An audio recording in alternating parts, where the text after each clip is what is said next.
Because how do you describe the awakening? Oh, the awakening process for a human is like a crisis, usually. Because why? The awakening process is a moment when suddenly you stop using everything, and even though you feel everything. So, and it can just be a second. It's like, for example, it's like when you are living your life and suddenly you take a walk to clarify your mind, and you just stare at a tree and you see the ray of light, and suddenly you take a deep breath, and that deep breath makes sense. It was like, whoa, now I get it, but you have no idea what you are getting.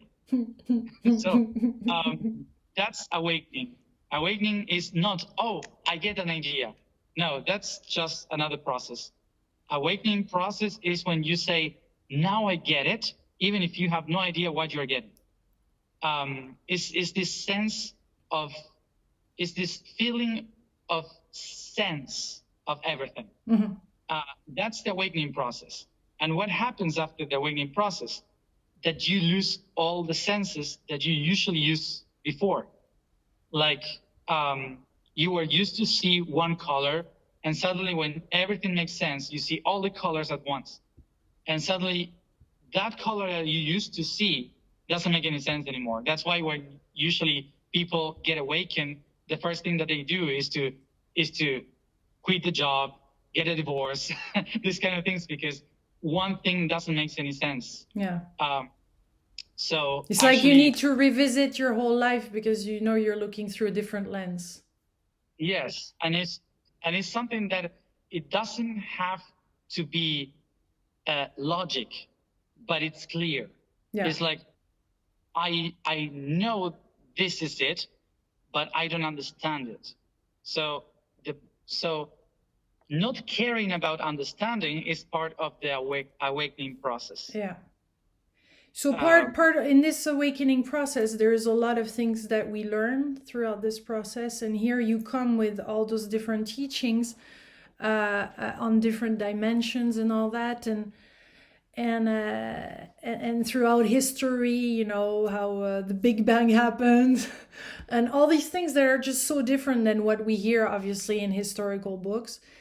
How did you put all of this together? Did it came all at once? You seem to have studied it, have lived it, but at the same time, I guess at some point it started to come together, or is this just as you teach them, it comes to you and it clarifies itself? I mean, how does this whole process of teaching and remembering happens? Well, at first, when I started to remember this, it was all mixed. Nothing makes sense until I was 17. When I was 17 years old, suddenly it all started to make sense in my head and find an order. And that was the moment when I started to have the tools to explain it, but only to friends. So I didn't explain it to other people until I was 21. And until that moment when someone said, if you had to explain everything that you remember, how would you do it? I had to sit down and organize my memories in a way that could be understood. So I started from that. And suddenly I realized that as I was trying to explain what I wrote, the things that I was explaining lose sense. And I was like, why? So suddenly I let the people ask me while I was explaining, and new answers were coming. And suddenly I learned to let my mind in blank. So I don't think about anything. And when people ask me questions, suddenly the answers starts to come. And every time is a different way of explaining it according to the person I'm talking to. Yeah. So with the time, I stopped wondering how should I explain something, and every day even more, I don't even care what I'm going to say. I don't prepare myself for anything, for any congress, for anything. That's why in Gaia they are so afraid when I go, because they have no idea what I'm going to say. So it's very difficult to make a schedule of what I'm going to say. Yeah.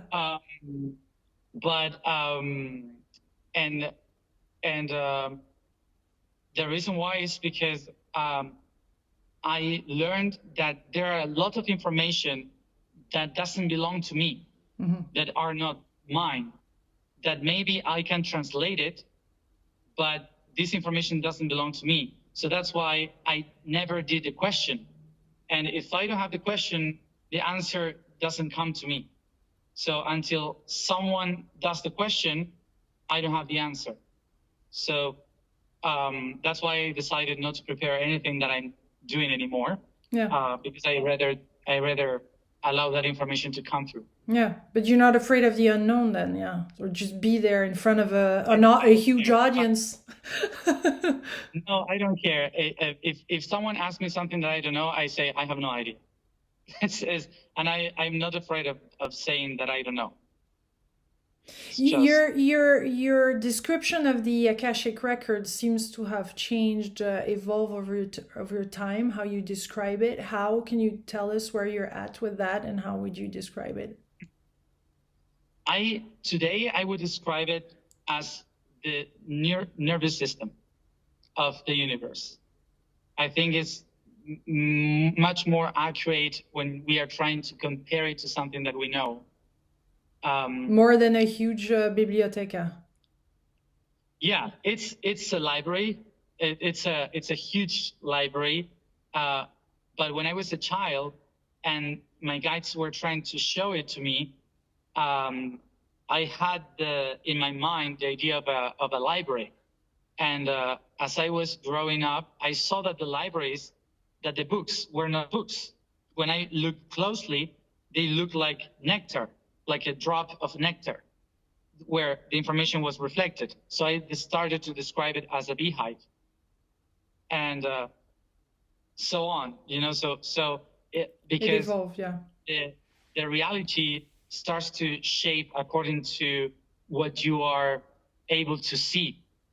So suddenly, now that I understand the connections of the reality, I can describe it as a neurological system, with neurons sharing pulses of positive and negative data, trespassing from one side to another, and that are the magnetism of the planet, magnetism of the stars, the magnetism of everything that is moving, energy.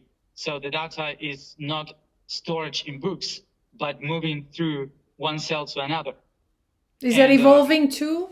Is that evolving? I mean, how does that work out between this past, present, future coexisting simultaneously? I mean, how can that not be impacted at all times depending on our decisions? It's constantly changing, The ways you see it, the ways you perceive it, the ways you access it is constantly changing.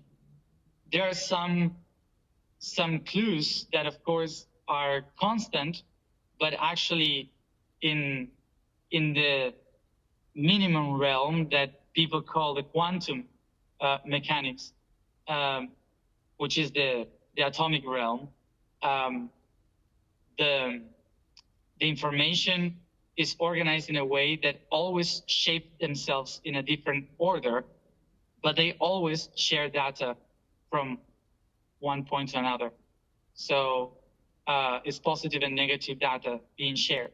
Yeah, some good stuff, and like just your understanding of the dark forces and the light forces. I mean, a lot of us have been scared by dark forces. I've been scared personally in my own life.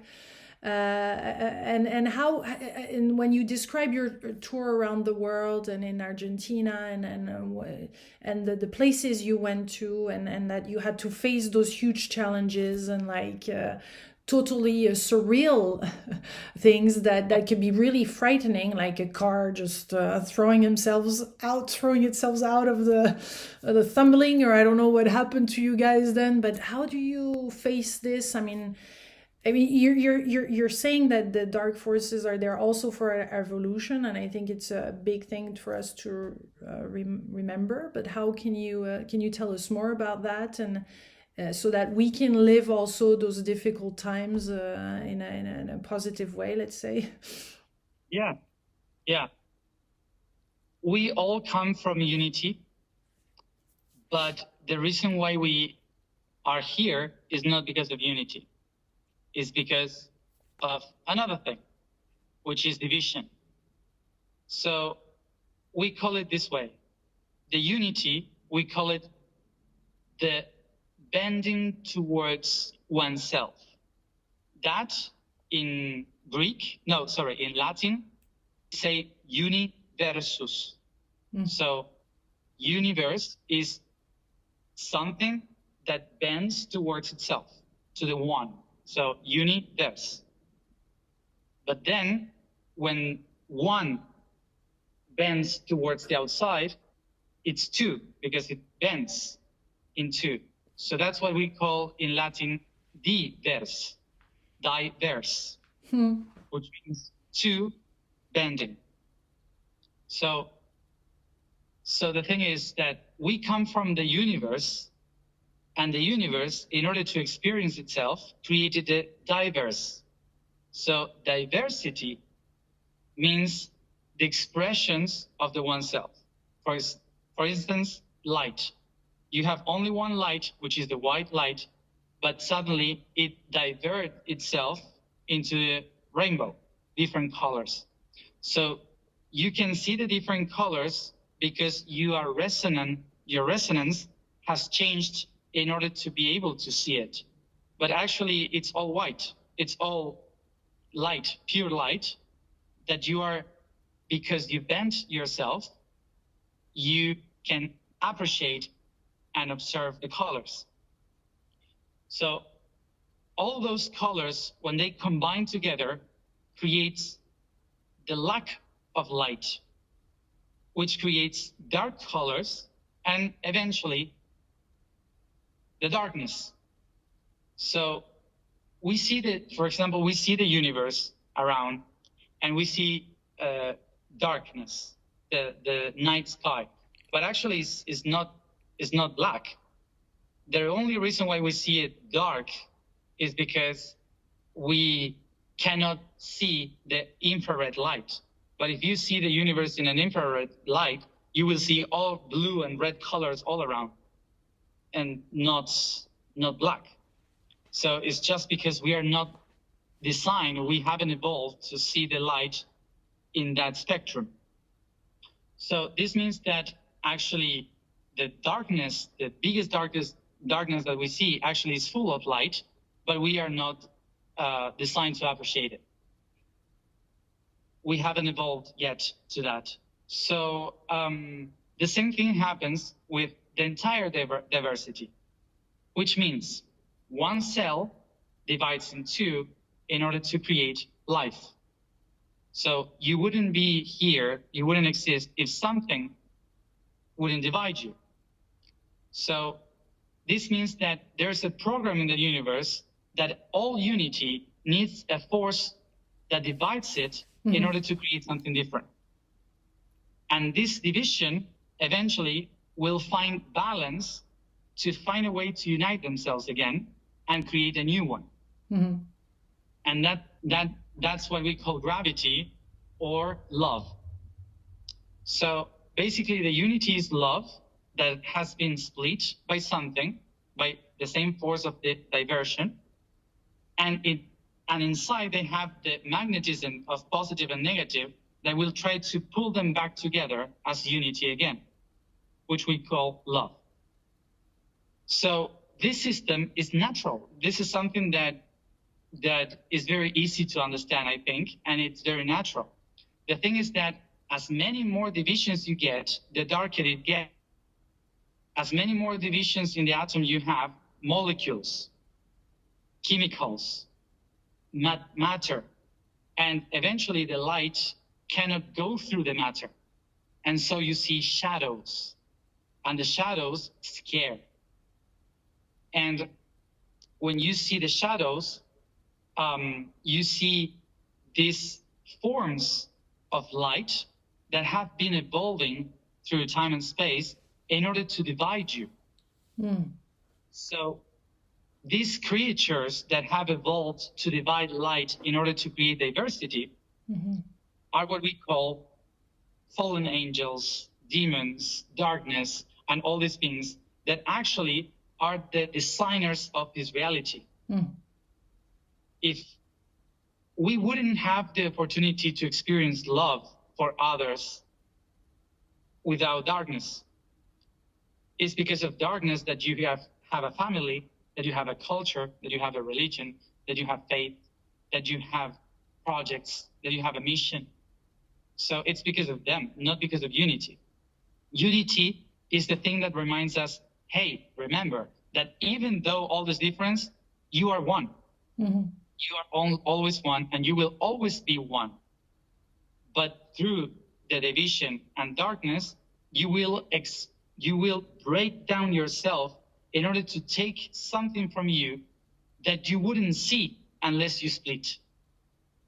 So it's like cutting yourself in half and saying, oh my gosh, I had no idea I had that inside.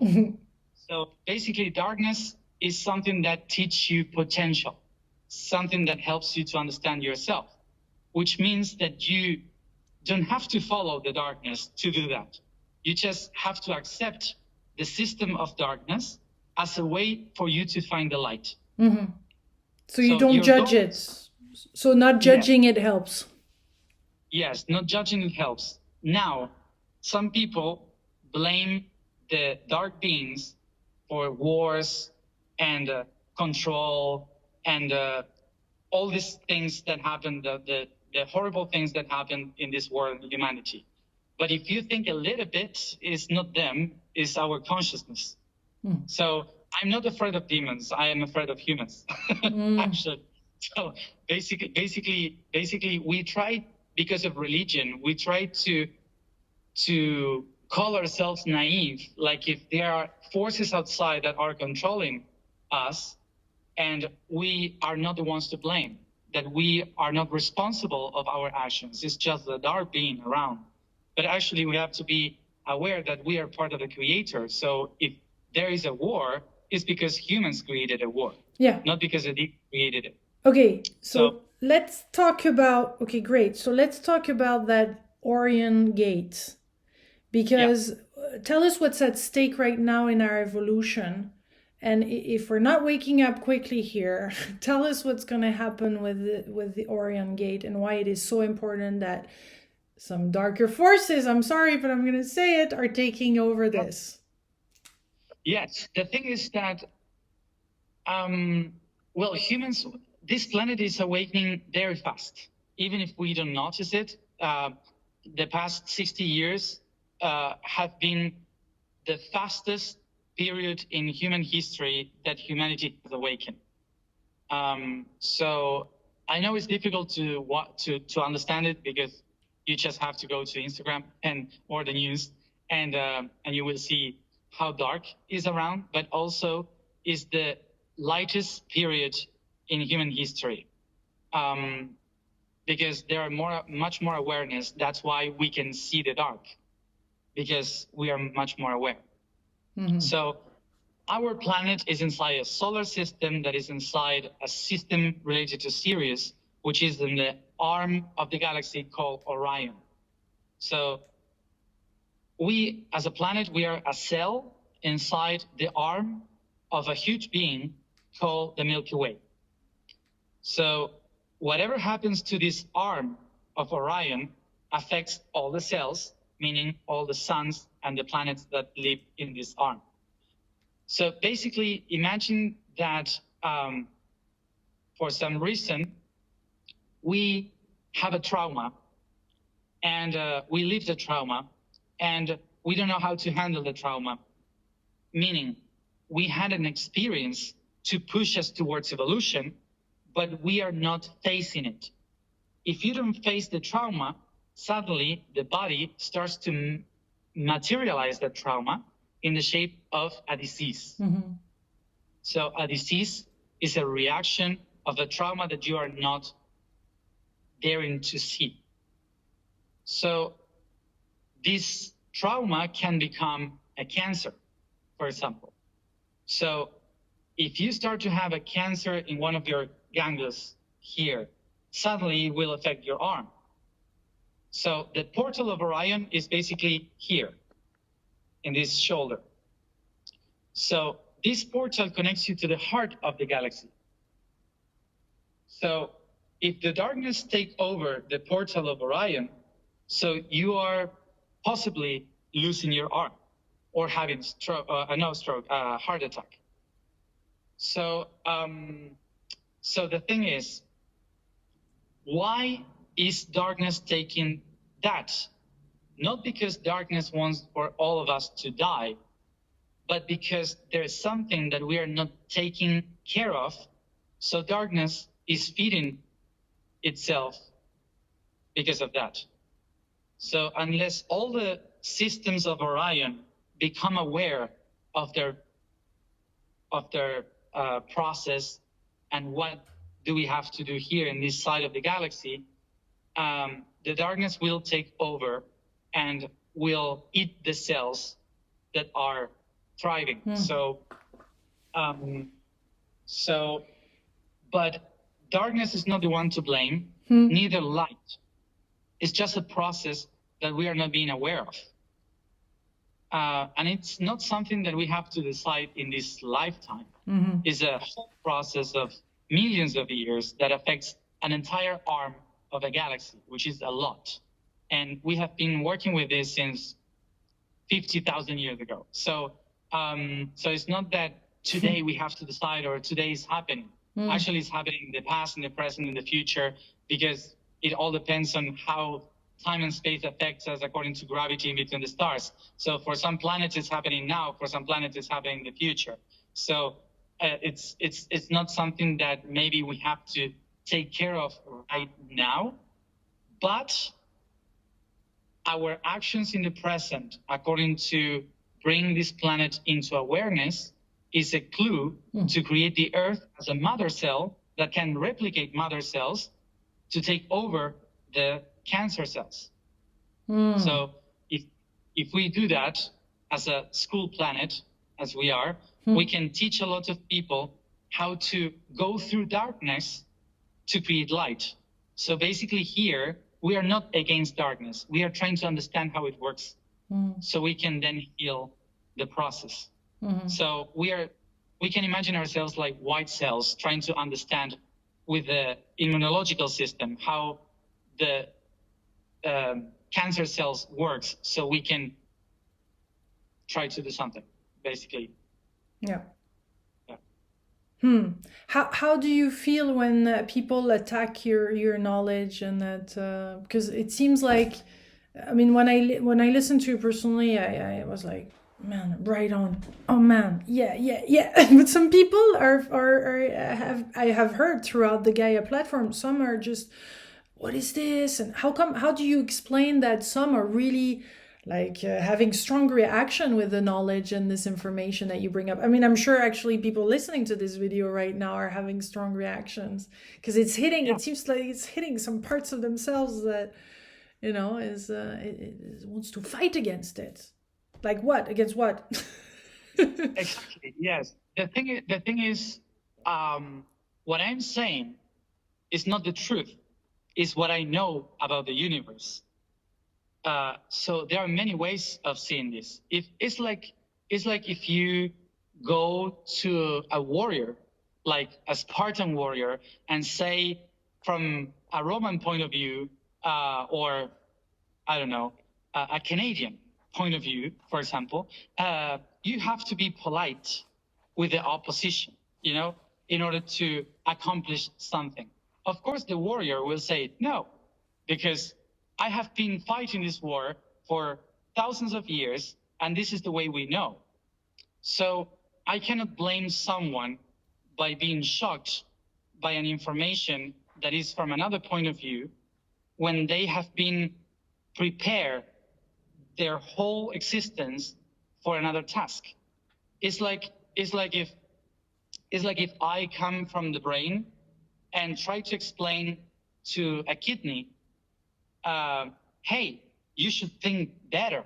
And the kidney will say, I cannot think better. I have to clean all your shit. It's basically, that's the point of view. So of course, some cells will have to this reaction to the same body, because that's why I don't care what other people think about what I'm saying, because what I'm saying maybe it's not for everyone, and it's not because, and don't misunderstand me, it's not because I consider that my truth is better, so they are not ready.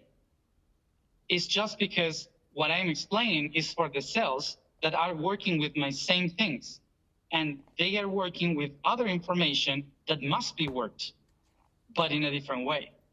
So the thing is, what I can't really understand is why we lose so much time fighting to each other.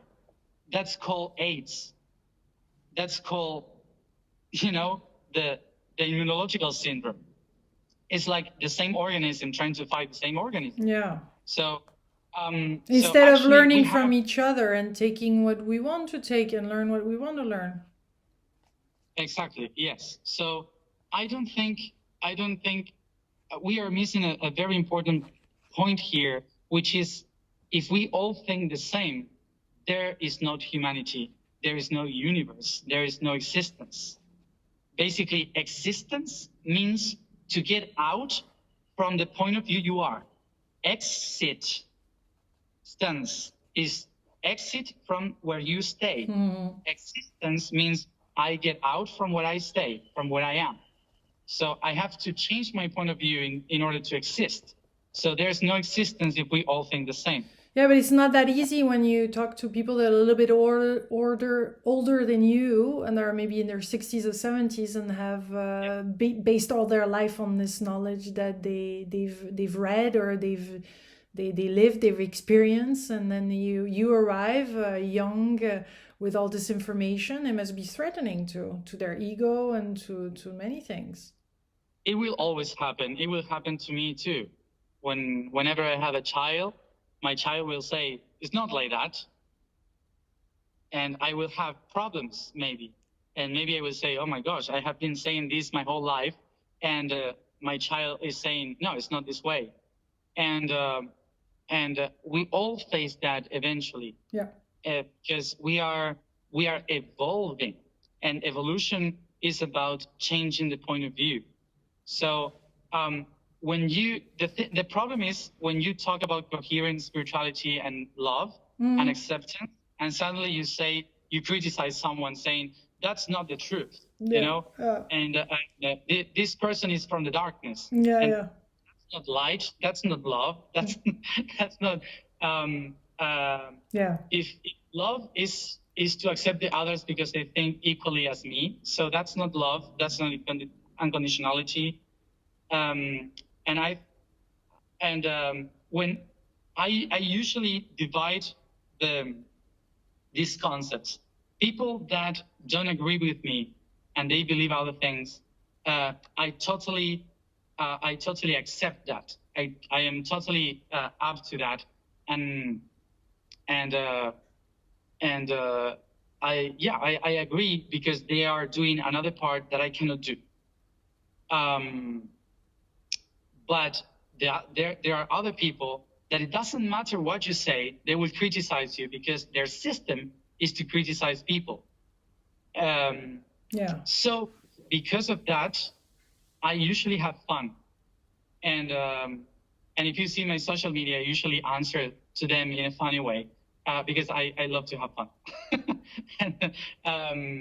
But I don't usually, I don't fight with anybody that criticize me, because I don't really care. Yeah. Yeah, even when you had these people kidnapping you in the middle of the desert, or I don't know where it was, and yeah. You never know where people are coming from. No, of course not. You have no idea. But instead of being afraid, actually that took away many fears for me. Like all the times that I was close to death by being kidnapped with guns in my head, in places that I shouldn't be, walking in the border with Syria once, and they say they were mines and the airplanes were upon our heads and these kind of things, and the crash of a car.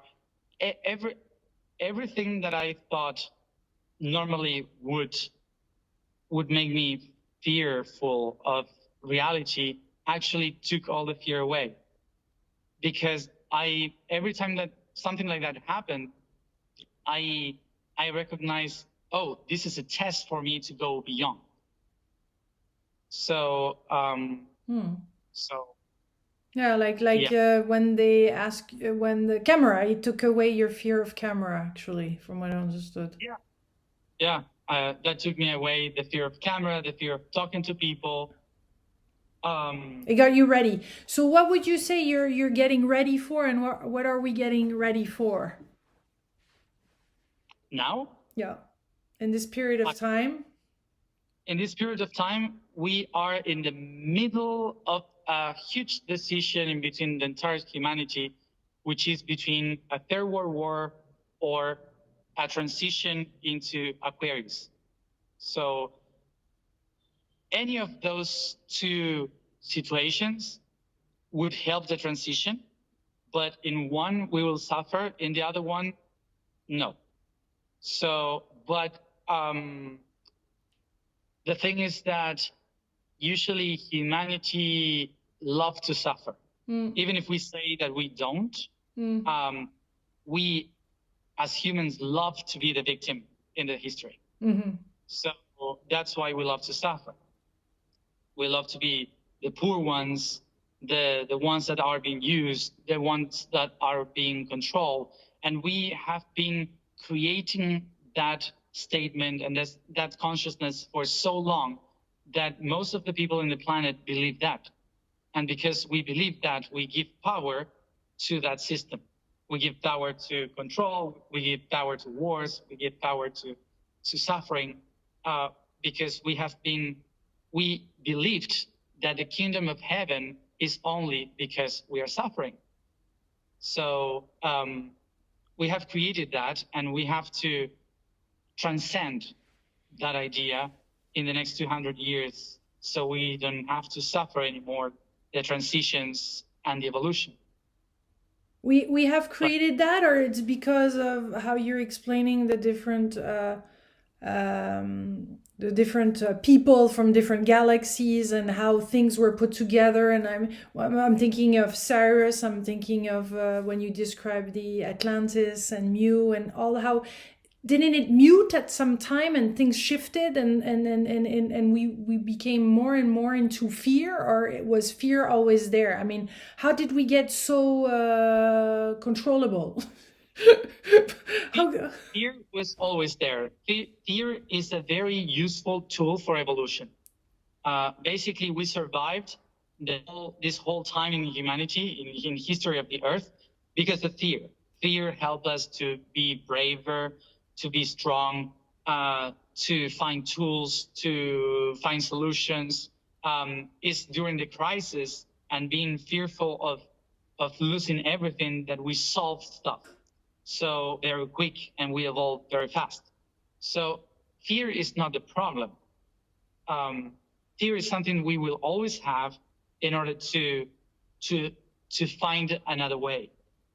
The problem is when we use the fear as a system of life. So that was used by beings outside the planet and beings inside this planet. So when we use the fear as a system of evolution and only fear as a system, so sadly, we will always need someone to protect us, to guide us, to tell to us what to do, to decide for us. We need a father to guide us. We need a mother to protect us. These kind of things. So this is actually a very human thing, but designed by not only humans. And fear then should stop being a system and just become a tool for the individual, and not a tool for society, which is very different. And so all cultures, religions in history has been designed according to fear.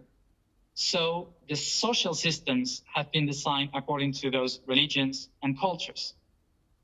And we are living that today. And it's something that we cannot change just from one day to another. So in Atlantis, there was already fear. In Atlantis, yeah, of course there was fear, but they managed the fear. They manage it with inner work. They manage it with spirituality without religion. They manage it with a free culture. They manage it with initiatic path that took people to understand themselves in a different way. So all the population of Atlantis and the cultures depending on Atlantis had designed path to help humans to transcend the emotions and use them as energy and tools for the spirit. So that is a huge clue of why that civilization grew up so fast and evolved such powerfully.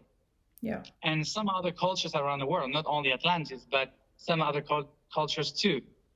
Then the fear, because when Atlantis was about to finish, about to end, what happened was that the system got afraid of losing power and losing control.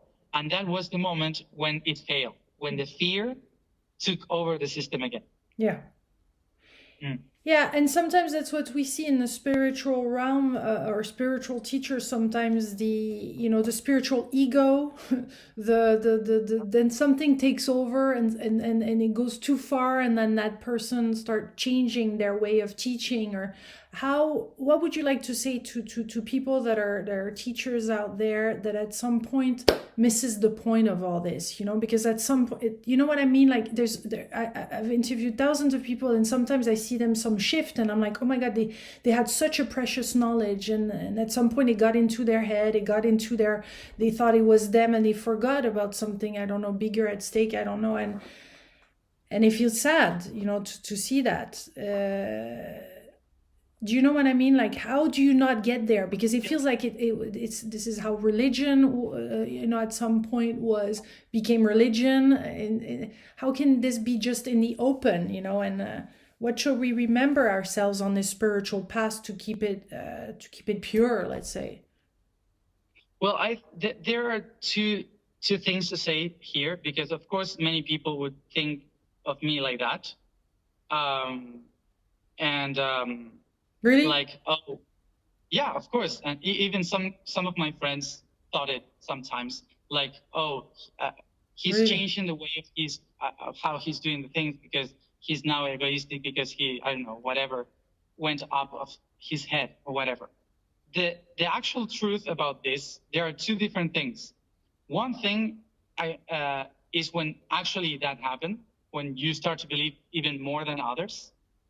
And the other thing that happened is that sometimes when your own truth starts to reach so many people, the structure in order for you to bring it to other people starts to grow. And for example, when I started, it was me and my mom in the kitchen of my house doing this. We organized everything, we did everything, we managed everything. And suddenly the kitchen was too small, so we had to rent a place. And then a lot of people start to work with us, and you have to pay to the people because they are not just volunteers, because sometimes you need people to work with you 100%. So you start to grow. So in order for me to keep doing what I'm doing, I start to have to do pay stuff in order to earn money to pay to these people and the projects. So if I don't have the money, I can just walk around Argentina. If I have the money, I can go all over the world. So that part of and suddenly I have a lot of followers, so I cannot receive 3,000 people in my house like I did before. So now it's all much more organized. So sometimes when the organizations grow, some people think, oh, they think that they are better now. And actually what happened is that the structure grew so much that you cannot hold it like you were doing it before. Yeah. That's something that that as a rising Capricorn, I try to explain all the time, because it's the system, it's organization. You are growing. It's like suddenly you cannot attend all the people that are coming or send you messages. Yeah. So that's one of the things that sometimes happen to people. But of course, there are some people or some masters that they believe that they are much more because they know more. And I would like to remind all those people that we are just cells in a body. So we are just transpassing data from others through us to others. And eventually we are not going to be that cell anymore. So something that I like to remind everyone, and I usually finish some of my conferences with this, is that, oh, by the way, you all have to remember that you are going to die. Because when you die, it really doesn't matter anything that you have done as Matias. It will only continue what you have done for others that are still alive.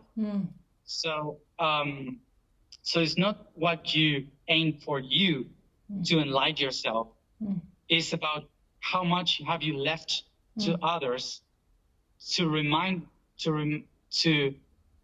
for you to live in their actions. You know? So basically, I think that that sometimes we have to remind us that we are going to die and that we are just tools. As a body, as a personality, the ego is a tool. That's it. And because there is sometimes some people that are influencing these leaders too, that to do more, to take over more, to you know, you know what I mean? Like it's sometimes I saw it many times. Like it's not so much like Ama, for example, that I've had the chance to interview, but it's the people around that gravitate around that then starts to build stories and things, and it starts to be, you know what I mean? Like it happened to many gurus, many leaders, many teachers, this stuff. As it grows, it seems, you know exactly what I mean, I think. I don't know the story of many, like, really, I don't know the story of many. But I know that there are people that think like that of me, which I totally get it. I totally understand. That's why I was explaining that before. And we cannot change that mind. But when that happened to people, sometimes it's because they were afraid of losing, or they were taught that you have to show yourself, or maybe it all turns back to mom and dad. Basically, it all turns back to, did your dad say to you, well done? Did your mom tell you, I love you? Sometimes, even if great, as it doesn't matter if you are a great master or not, you had a mom, you had a dad, and depending on how your relationship with them is how you will relate to others. And sometimes it's all about, I don't like this, but sometimes it's all about Freud more than spirituality. Because the ego is basically formed by mom and dad, and maybe the great parents, but it's not much more than that. The being maybe has but it does some damages. It could do some damages though on people when those people have followers and they're there to take over power and money and you know, and misguide, and then start guiding people in the wrong direction. I mean, and people that are looking for answers, and people that are trusting, and you know, I mean, it has created huge damages in the past, over the years, the decades, exactly, because usually usually we have, and I don't misunderstand this, we have 3 levels of consciousness, which is the consciousness, the unconsciousness, and subconsciousness. So these 3 levels are necessary for everything. And it's like the 3 brains. Like the consciousness is in the brain, the unconsciousness is in the heart, and the subconsciousness is in the intestines. So you cannot work with one of them. So if you don't have the subconscious, you don't have blood, because the intestines are the ones that produce the blood in the body because of what you eat. So if you don't have subconscious, you don't have blood. Without blood, the unconsciousness cannot work. And if this doesn't work, we don't have blood for the brain to work, so you don't have consciousness. So you cannot erase one of them. And usually people say we have to get rid of unconsciousness and all become conscious. Mm-hmm. What's the problem with this? When you become conscious about everything, you are not living anymore in the heart. You are living in the mind. Mm. And suddenly you become the first law of the universe, mentalism. Mm. So you understand everything, but you cannot feel anything. Mm. Suddenly you are so cold in spirit, because unconsciousness is the only one that allows you to feel the connectivity in everything. Because unconsciousness is the waves of movement of things. The consciousness is the understanding of that movement, and the movement is the one that gives meaning to the subconscious. So this means that there will always be people that are conscious and guide the energy of the unconscious. So these people with consciousness cannot accomplish anything without the unconsciousness of people. And these unconscious people cannot move without the subconscious of the reality, which have been created by everyone. So this system, which is perfect, actually can become horrible when the person with consciousness are using for its own benefit the energy of their unconscious.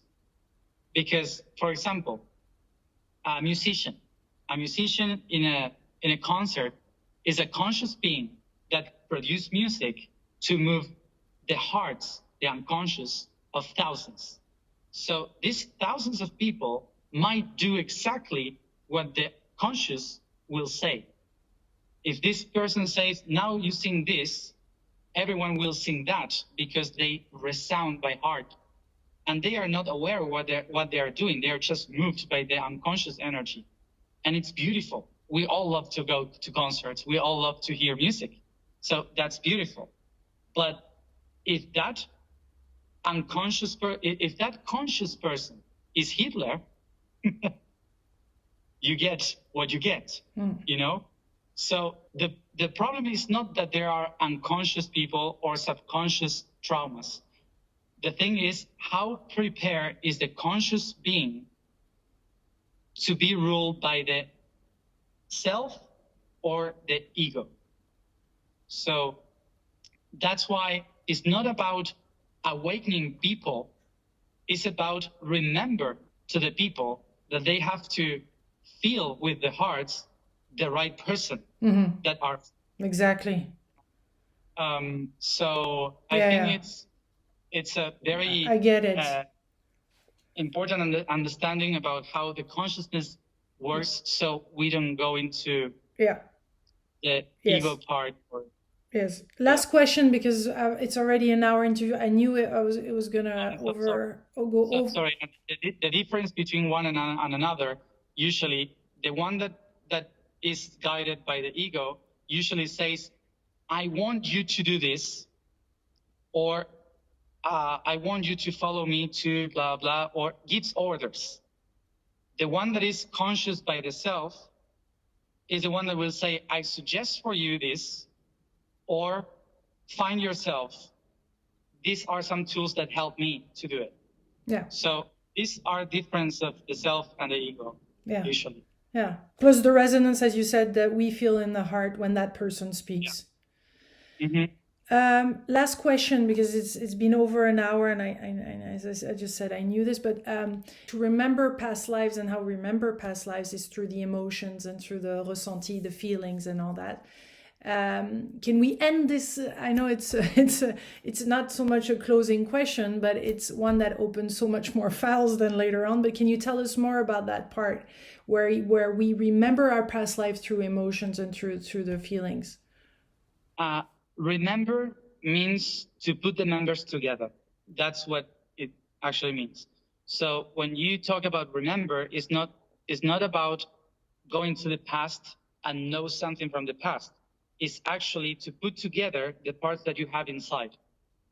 So inside of you, you have different parts that are separated, which are members or memories, memos, which are the codes of stuff that your body has lived, your soul has lived, your spirit have experienced. So these three memos are all around your body. So remembering is to put all those memos together. And sometimes there are information from the future, from the past, or from the present, but they all live inside of you. But they are storage in cells, in codes and stuff. The way you can move something that is stuck inside your cells is by movement, which is motion. So the motion of things. So what is energy in your body? Your energy are emotions. Emotions are the movement of the energy inside your body. So only emotions can move and break the cell in order to bring that information all over. Mm-hmm. And they do it through hormones. So hormones are those chemical structures that go from one cell and organ to another, bringing data and information and taking it in shapes of protein to different parts of the body. So are the emotions the movement of energy that pulses a chemical reaction that opens data in your cells so your neurological system can read it. Mm-hmm. So basically, remembering is only possible through emotions. That's why it's fine to cry, it's fine to have anger, it's fine to experience all the emotions, not to get stuck with those emotions, but yes, to use them, to allow them to flow, because they bring back memories that helps you to complete the picture. Mm.